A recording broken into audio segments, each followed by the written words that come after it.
Okay, I'm back. Took the family on a vacation and took a little time off from work and everything. So I'm back in the shop this morning, and I'm just going to keep plugging away and getting this thing assembled.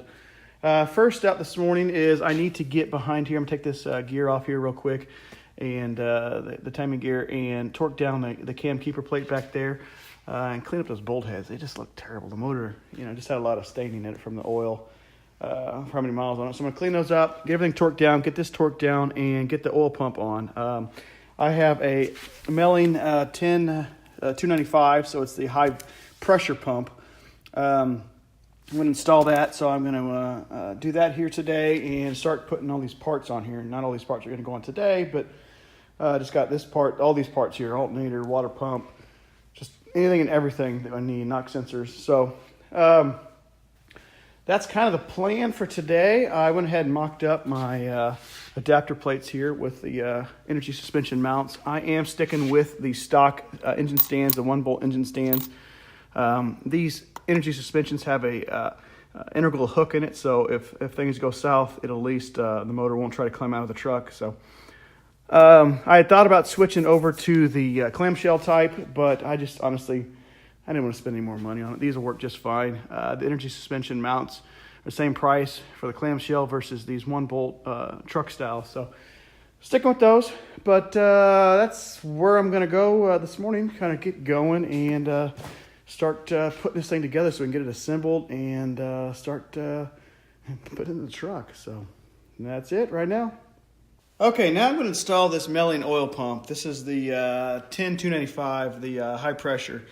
I've seen both ways. The instructions, well, there aren't actually no instructions with this, but I've seen guys just slamming them on here, rotating the engine a couple times, torquing it down. I've also seen them shimming it. So I figured it only takes a couple minutes to shim it here, so I'm going to go ahead and try to shim it according to Melling's instructions. Now, these instructions did not come with it. I actually ended up finding a YouTube video here, but it's pretty simple. So the way it works is you just you set your pump housing on here, and you run your bolts in finger tight.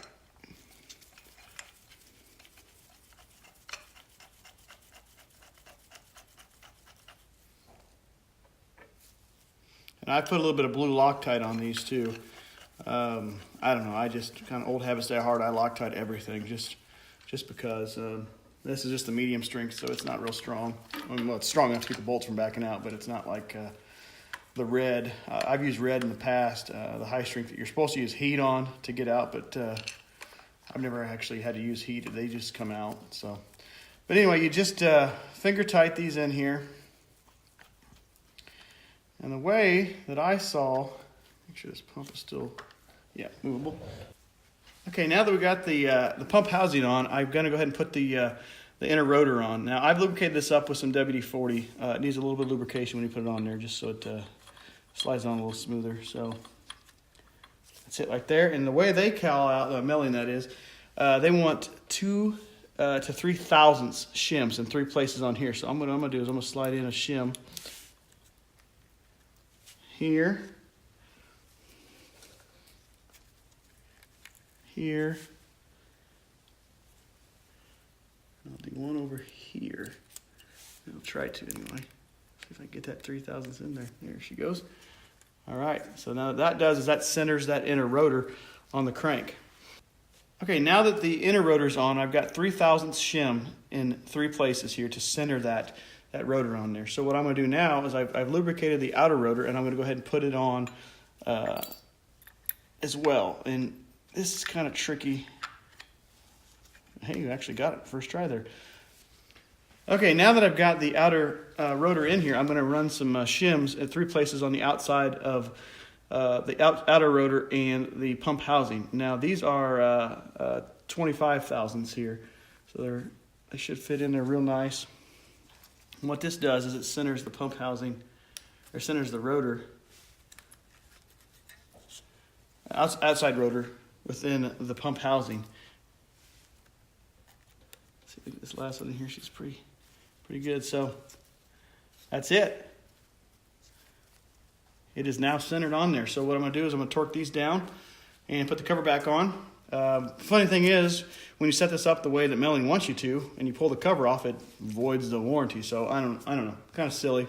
Aftermarket parts, I guess, and that's the way aftermarket parts go. So I'm going to go ahead and run these down, torque these down. I think they torque to, let's see, the manual calls them out as 18 foot-pounds. So I'm going to go ahead and torque these down to 18, and I think these are like something ridiculously small, like 80 to 100 inch-pounds. So these are very, very, they're not a whole lot of torque. That's why I use the Loctite on those. So I'm going to put some Loctite on. Actually, I got Loctite on these, so I'm going to torque them down, put the cover on, and we can continue on. All right, the oil pump is on. I got everything torqued down. Everything looks good. 18 foot-pounds and 100 inch-pounds, so we're good to go there. I decided to go ahead and flip the motor over and install the pan, get everything closed up down here. So I got the baffle out. This baffle, actually, I cleaned it up. It was completely rusted. The guy I bought it from left this pan sitting outside, and this thing was covered in rust. So believe it or not, it came out. So I just soaked it in WD-40. Actually for about a couple weeks, and then hit with Scotch-Brite, and it is as good as new. It's got a little bit here and there, but good to go. The pan is, I think I said in an earlier video, it's a Hummer pan. It came with the motor when I bought it from a guy. I think Jim and Holly sell this as their hot rod pan, but so that's what's going on. So I went ahead and put the baffle that came with it because it's a little bit different. Obviously, it has a different pickup, shorter pickup. Went ahead and put the O-ring on it. I bought the truck O-ring on the gimbal because I actually never looked at it. Turns out this is a truck style pickup tube here where it has this a recess where the O-ring sits. So it's not straight all the way right here like a car is. So the truck O-ring is the correct one. So I measured it out. Everything specs out with the Melling documentation. So I am going to go ahead and get everything buttoned up down here. Get the pickup in, get all the nuts on, and get the pan on. I'm not going to install it for good, but I'm going to install it so that I can put the front and rear covers on, because right now, actually, that one's sitting way proud. I just thought it'd be easier to get all of this on before I have to try to snake in and try to get the pickup tube on without, or with the front cover on. So anyway, I'll stop rambling now. I'm going to set up here and kind of get this all installed. All right, I got this thing flipped over and I got everything ready to go. I actually ended up putting a little bit of petroleum jelly on the O-ring here because I've just always done that with O-rings. I don't know if it's kind of a carryover from working on stuff as a kid, automotive and machinery and otherwise. But I always put petroleum jelly, just regular old Vaseline. I just keep a little jar out in the garage just for stuff like this. So, but anyway, I'm gonna go ahead and install this here. Sure everything's seated. Set it down. I'm going to put these 10 nuts on here and torque them down. There's also one bolt here that I actually need to go and look at the manual and see what the torque spec is on that. So I'll put that in there. I'll put these 10 on. I know these 10 torque down to like 106 foot-pound or 106 inch-pounds. So I will get those nuts on there here real quick, and we'll get everything torqued down. Now, one thing to note is these nuts. And if you buy these nuts, or buy the kit. Which I'm assuming GM sells this, I'm not sure, but the nuts that hold the window tray down, they're actually, I forget what they call these things, it's where they kind of squash them down a little bit, so they have a bit of a, they're kind of like a nylock, except there's no nylon, it's just it's a press, so you can only screw them on so far, and then they got to use a wrench to wrench them all the way down. So I'll go ahead and put these on here real quick, and then we can set the pan on here and flip this old boy back over and put the covers on. Well, at least the front cover, that is. Back cover is a little tough back there, but.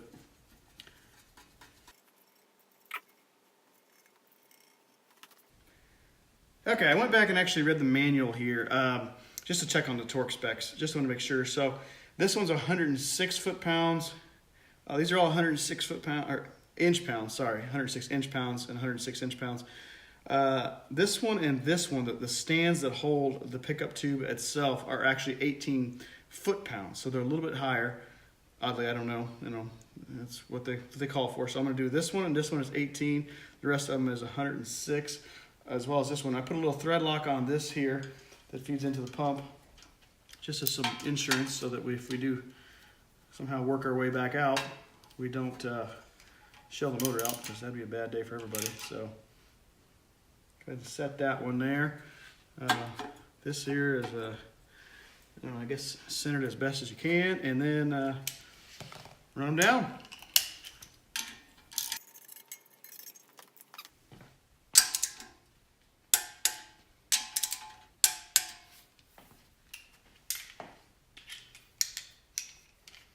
And most of you guys know this, but on your torque wrench, run your clicker style torque wrench all the way back to 0 every time when you're not using it.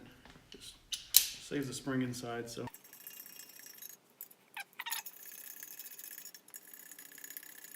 All right, now this one is actually blocked by the pickup tube itself. Now, as an engineer, this drives me nuts because there are, I know you got to fit down inside of the pan itself, but make this bend so that this will fit, so that you can get a wrench on there. This is dumb.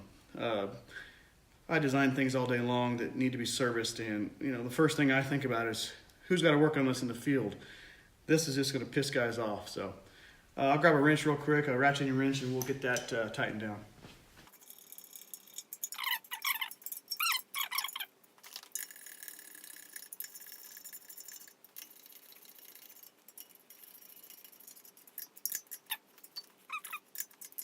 Okay, so that's buttons that up. So next up, just put the pan on. I'm going to actually just install it temporarily. So I've got to actually loosen up this rear cover here because it's too tight.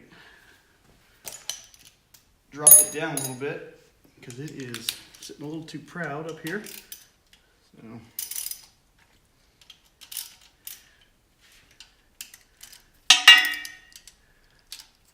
there we go.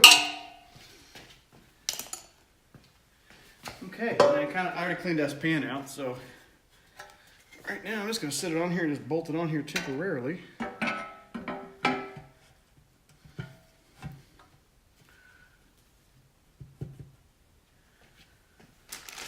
So I know why they did that pickup line like that, because you got the sump here and you got to turn the corner, but designing cars, design everything else to fit that. This should just be something simple. I don't know. Maybe I'm just grumpy and complaining today. But anyway, I'm going to go ahead and put this pan on just kind of loosely for now. And get the motor flipped over and start putting these covers on. All right, so I got the motor flipped back over. Ended up taking the pan back off because I got to thinking, I'm going to do this a little bit differently. That pan has a pan gasket already riveted on it. And I don't want to cut the rivets just to do this. So I pulled the pan off, and what I'm going to do is I'm going to use a straight edge across the bottom here to line these up. And I'll kind of, once we get this going, you can kind of see what I'm doing here. So I got this little tool here. It's called the Align It tool.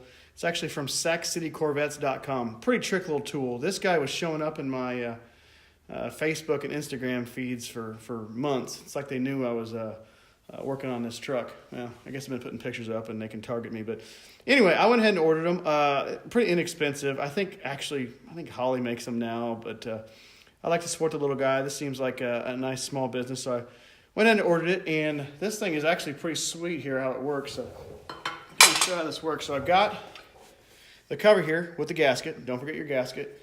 I got Loctite on the bolts just because old habits die hard. So what I'm going to do is I'm going to get this on here real quick. Just kind of sit it on here. Get it all lined in here. Get these things started anyway. I'm going to push it down. Get them in a little bit. Okay, so this thing's actually pretty cool. So what I did, I put some petroleum jelly on there, just like always on all the O-ring fittings. So you just kind of put it in here over the crank snout and kind of just rotate it, and you'll feel it kind of seat. And what it does is it holds that cover exactly where it needs to go.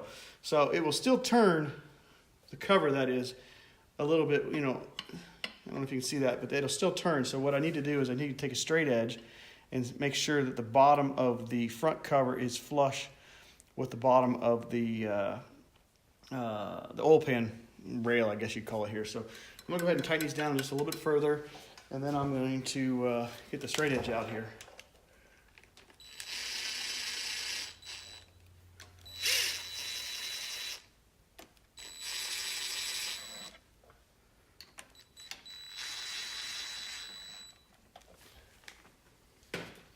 Okay, so we still got our movement here. So what I need to do here is I got a straight edge.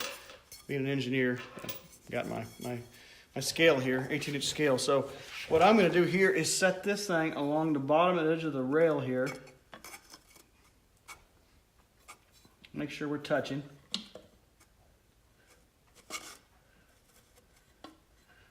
Which it is right there.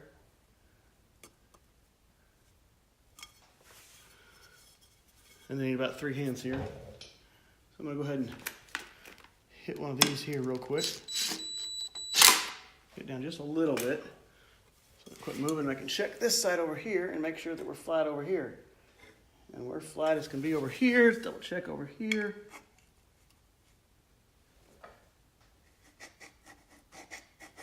Yep. Man, first try. How often does that happen? Never. So I'll go ahead and run this one down a little bit. Get some force on it. I don't want to torque them down or anything like that, but that's it. Make sure this still spins freely. It does. Pull it out. Put it back in. Sits in there nice and tight. So that's the way you use these Align It tools for the front and rear covers.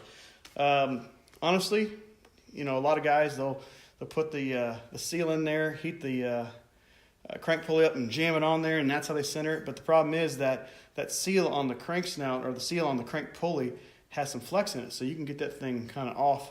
You know, it's more of a high mileage thing. I get why they do it. I've never actually used, in my years of building motors, I've never actually used a centering tool on a cover like this. I've built a lot of imports over the years and never had any problems with it.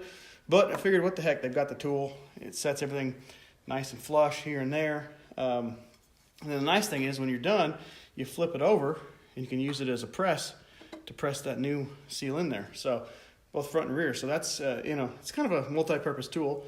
You know, you use it once and, you know, never. But unless you're building motors on a daily. But, you know, I figured, what the heck, I'll buy it, try it out. And it, you know, it works pretty good. So I'd have to say that I'm a believer. I'd buy them. So I highly recommend them. I'll go ahead and throw a link to them down in the description below, just so everybody can kind of take a look. They sell the kit that I bought is the front and rear cover, but they also sell, I forget what he calls it, like a dummy something or other, but what it does is it will align the cover. It kind of mimics the crank pulley being on here, so it'll align the cover with a gasket in it, centered up. I don't know why you'd want that. I mean, I guess if you already had a gasket that you don't want to take out, use that, but these gaskets are so cheap, you might as well change it out, the seal here anyway. So, but yeah, I'll throw a link in the description and y'all can check it out too. Okay, so I am actually going to call it a day today. I got to run home and for our daylights out and grill some dinner. So I didn't get near as far as I wanted to get today. I'm actually coming off being sick last week to boot, so I'm running a little slow. So everything's good to go. I got the pan back on. I'm starting to work on getting the water pump on, and then I realized the guy who built the motor put an ungodly amount of paint on the surface there where and you can feel the inconsistencies in it. So I'm trying to scrape it off here so I can get the gasket to seal properly for the water pump. I went ahead and put the alternator bracket on just to see if it bolted in, since we decked the heads. It's a little wonky. The bolt down here is a little wonky, but it actually does go on. It's just it's tied up against the holes, top and bottom. So, but everything is good to go. Like I say, just didn't get as far as I wanted to today. So I am going to come up this week and get all the rest of this paint off of both sides. Get that water pump on there. Start slapping accessories on. Get the intake manifold on. Get all the rockers or the valve covers bolted down. I got new gaskets for them. I do need to order new gaskets here. These are all I got mismatched. I got one side's gray, one side's black. So I'm going to get some new ones that I know are good, because I don't know what the condition of these are. So that's it. Just kind of rambling. So once I get everything kind of assembled, I actually might leave I'm just thinking out loud here. I might leave the intake manifold off. And get the transmission bolted to it. So get it off the stand, get the rear cover on, get the flex plate on, change out that barbell, get all of the sensors, get everything attached, put the transmission on it, and then put it in here. So like I say, I'm going to take the grill out of the truck, take the core support out of the truck so I can just slide the motor in like this, just be done with it. So I'm ready. Everything's here. I just got a mountain of parts I need to put on it. I got all these parts over here. I got a wall pump there. The bed of the truck's full of parts. So I'm going to put them all on and get it going. So again, I apologize for going a little slow today. I did not get as much done as I wanted to, but I'm terrible about overestimating what I can do, even when I feel sick. So anyway, I do appreciate everybody watching. Like always, please like and subscribe if you'd like to. Share it if you'd like to. Do whatever you want with you. Tell your friends about it. Again, comment. Tell me what I'm doing wrong. I'd love to hear it because I'm sure I'm probably not doing something 100% correct. Any pointers, tips, anything like that you see along the way, let me know. Anyway, I do appreciate everybody watching, and we will see you next time.